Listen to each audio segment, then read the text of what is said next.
డబ్బు, అనారోగ్యం, ఉద్యోగం, వ్యాపారం అప్పులతో బాధపడుతున్నారా? వెంటనే జేకేఆర్ గురువు గారికి కాల్ చేసి అపాయింట్మెంట్ తీసుకోండి.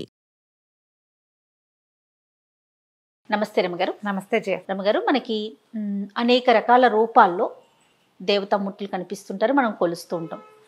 కుల దేవతలని, గ్రామ దేవతలని, తర్వాత అప్పుడు వెంకటేశ్వర స్వామి, నరసింహస్వామి, లక్ష్మీదేవి, ఇలా రకరకాలుగా కొలుస్తూ ఉంటాం కదా. గ్రామాల్లో కూడా మనం గ్రామ దేవతలను చూస్తుంటాం. ముఖ్యంగా మనం హైదరాబాద్లో కూడా చూస్తుంటామండి, పొలిమేరమ్మని, నల్లపోచమ్మని కదా, రకరకాలుగా కొలుస్తూ ఉంటాం. గ్రామ దేవతలకు సంబంధించి ఒక స్పెసిఫిక్గా ఒక కథ ఉంటుందండి. ఆ గ్రామంలో ఆవిడ తిరిగారని, ఏదో జరిగిందని, మంచో చెడో ఆవిడ దేవతగా ఉండి ఆ గ్రామాన్ని కాపాడతారని, అలానే వ్యవసాయం చేసేటప్పుడు కూడా ముందుగా ఆవిడ దగ్గర తీసుకెళ్లి వరి కంకులు పెట్టడం, ఇట్లా పూజలు కూడా మొదలు ఆవిడతోనే స్టార్ట్ చేస్తుంటారు. ఈ గ్రామ దేవతలకి జాతరలు అవి జరిగేటప్పుడు దేశ విదేశాల్లో ఉన్నవారు కూడా ఆ గ్రామానికి వస్తుంటారు. ఇప్పుడు ఈ కల్చర్ మనం కొంచెం ఎక్కువగా చూస్తున్నాం. కొద్ది రోజుల మధ్యలో కొంచెం ఆగిందేమో నాకు తెలియదు, కానీ ఈ మధ్య కాలంలో మా గ్రామానికి నేను వచ్చాను, ఈ గ్రామంలో పూజ జరుగుతుంది, ఇట్లా మన సంస్కృతి సాంప్రదాయాలను బట్టి వీటిని ఏ విధంగా ముందుకు తీసుకెళ్ళాలి? ఎక్కడ నియమం అక్కడే కదా. అంతే అంతే, అందులో ఎటువంటి సందేహం లేదు. సంస్కృతి అంతే. మనం ఒక పూజ అంటే సంస్కృతిలో భాగం. ఇప్పుడు ఒక గ్రామ దేవత పూజ అంటే ఆ గ్రామంలో ఉన్న జనమంతా అందులో పాల్గొంటారు. ఒక సోషల్ అట్మాస్ఫియర్, ప్రజలతో మమేకం అవ్వడానికి, ఒకరికొకరు కలవడానికి. పైగా పూజ అనగానే ఏంటి, ఒక పాజిటివ్ సోర్స్ని పెంచటం. ఏ పూజ అయినా అంతేగా. మన ఇంట్లో మనం ఏదో పూజ చేసుకుంటాం, రోజువారీ దీపం అంటే ఓం అంటాం, పంచదార పట్టుకు వెళ్ళమో చూపించుకుంటాం. నీది నీ ఇంట్లో. ఇప్పుడు నీలాంటి వాళ్ళు ఒక గుంపు కలిసి ఒక ప్రత్యేకమైన స్థానంలో ఒక ప్రతిమనో, ఒక మూర్తినో, లేకపోతే ఒక ఏమంటారు, ఒక జ్ఞాపికగా కనపడే ఒక వ్యవహారాన్నో, ఒక చెట్టుని కూడా అలంకారం చేసి అందరూ కలిసి సామూహికంగా చేసే పూజ వల్ల ఏమవుతుంది, పాజిటివ్ ఎనర్జీ పెరుగుతుంది.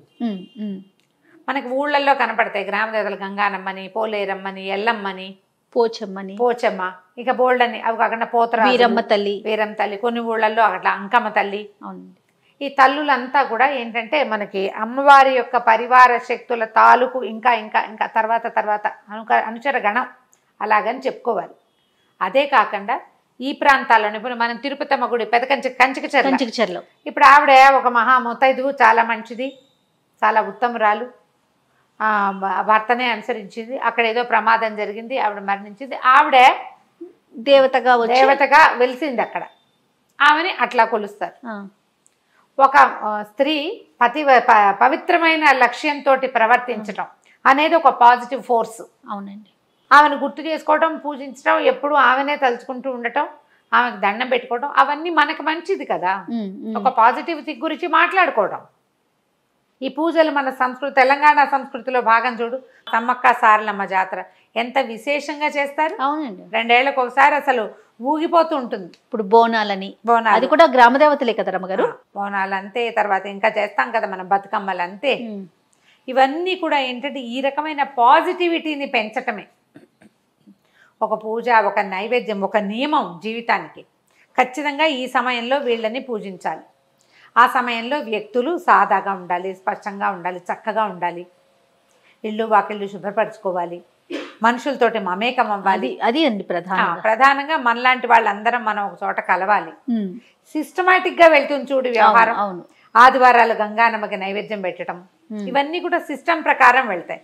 ఈ సిస్టమాటిక్ థింగ్ వల్ల ఏంటంటే ఒక ప్రవర్తన నియమావళి ఏర్పడుతుంది మనకి. దాన్ని తక్కువనో తక్కువనో ఎలా అంటాం మనం, అందులో జరిగే చెడు కాదు కదా, దురాచారం అని తీసి పక్క పెట్టడానికి అంతా మంచి. అవును.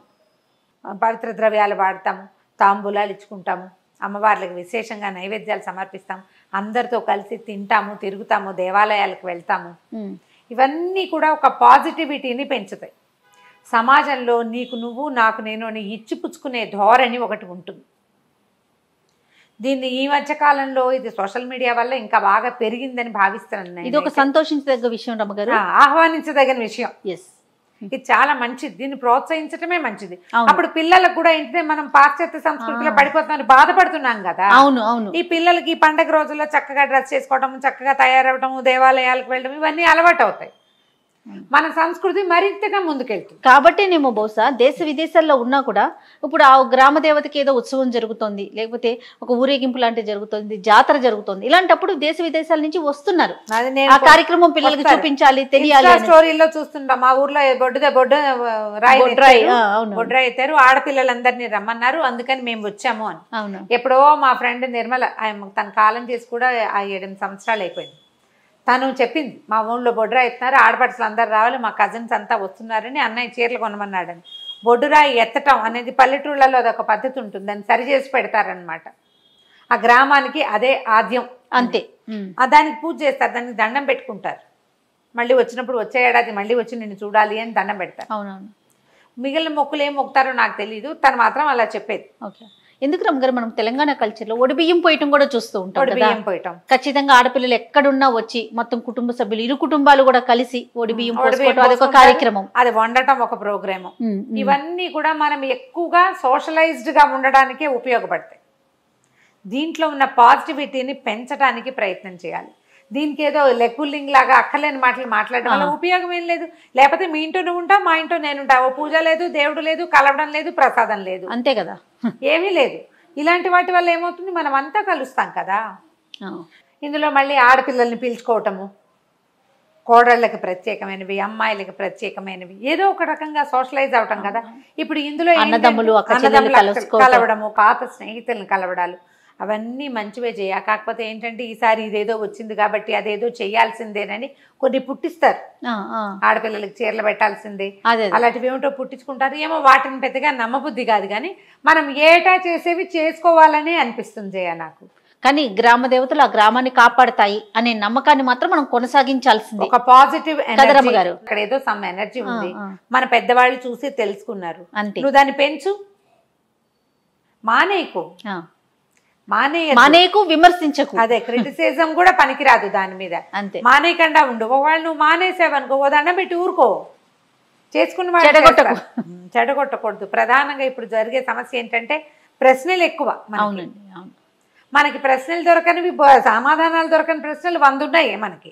దాన్ని వదిలేసి దీని మీద పడతాం. ఈ సాంస్కృతికమైన వ్యవహారాల జోలికి రాకూడదు, దైవ సంబంధమైన వ్యవహారాల జోలికి ప్రశ్నలు వద్దు. మన సంప్రదాయాల మీద ప్రశ్నలు వద్దు. కొద్దిగా ఏవో కొన్ని ఆన్సర్లు తీసుకోండి, ఈ సమయంలో ఇది ఎందుకు చేస్తారు అనేది తెలుసుకోండి, అంతే తప్ప ఎక్కువగా ప్రశ్నించి మానేద్దామని చూడబోకండి. ఇలా ఉండటం వల్ల ఏంటంటే మనం ఒక సోషల్ యానిమల్స్ కదా మనము. దీనివల్ల మనకి ఇంకా కొంచెం అవకాశం పెరుగుతుంది. ఆధ్యాత్మిక ధోరణి కొంత అలవడుతుంది, అది మన స్ట్రెస్ రిలీవ్ అవ్వడానికి ఆధ్యాత్మిక ధోరణి చాలా అవసరం, చాలా చాలా అవసరం రామగారు ప్రస్తుతం ఉన్న కాలంలో. అవును, స్ట్రెస్ బస్టర్ గా ఈ ఆధ్యాత్మికత ఉపయోగపడుతుంది. కాబట్టి దీన్ని పాజిటివ్ గా ఆలోచించి మన ఊర్లో జరిగేటువంటి జాతరలో, పూజలో, పునస్కారాలు, అమ్మవారికి ఏదైనా సమర్పించటము, అలాంటి విధానం ఉంటే దాన్ని ముందుకు తీసుకెళ్ళండి. తప్పకుండా అండి. నమస్తే. నమస్తే.